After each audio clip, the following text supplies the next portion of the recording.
Hello mga ka-JJR, mayroon tayo ditong Canon G2010.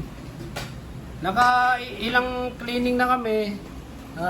Deep cleaning, tapos ink flashing, power flashing. Pangit pa rin yung yung printout. Kaya try natin po mag-nozzle check. And tools, tapos nagkaroon doon ng tools, tapos click lang start. Yan. Para makita ng mga ka-JJR. Ayan, let's print.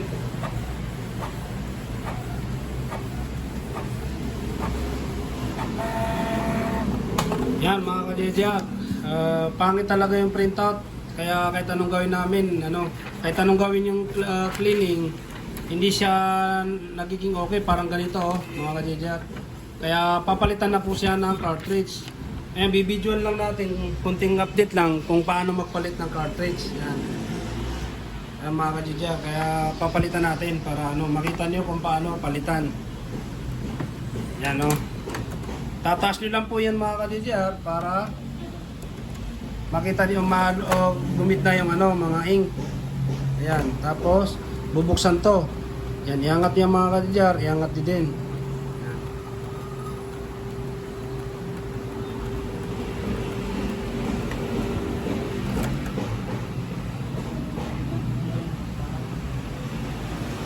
Yan mga ka-JJR.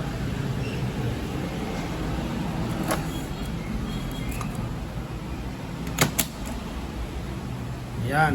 Papalitan siya ng cartridge mga ka-JJR. Kaya madali lang mga ka-JJR, simple lang mga ka-JJR. Yan. Ilalagay nyo na lang mga ka-JJR yung cartridge na bago. Yan. Mamaya papakita ko sa inyo. Kung mapapansin nyo mga ka-JJR, kaya namin ito inaangat. Pwede naman po itong hindi iangat mga ka-JJR. Pwede po hindi ito iangat. Inaangat po namin to para po hindi umatras yung ink. Kasi pagka umatras yung ink, tas bagong cartridge, nahihirapan siya, higop na naman. Ngayon, inaangat natin para mag-lock sa loob, hindi aatras yung ink.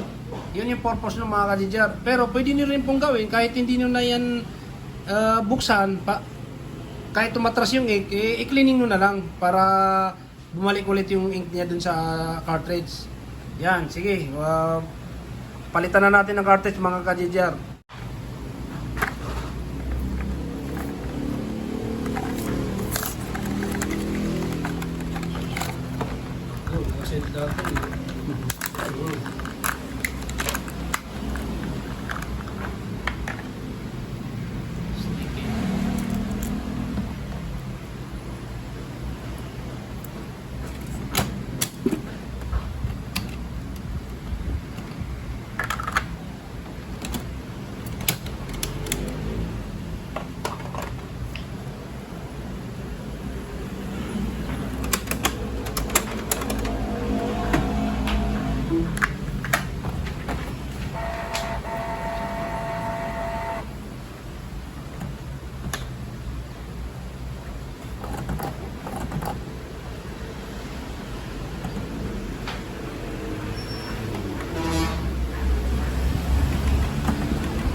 Bago na yung cartridge, try natin mag-nozzle check.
ano lang, initializing para ano, i-detect yung bagong cartridge eh.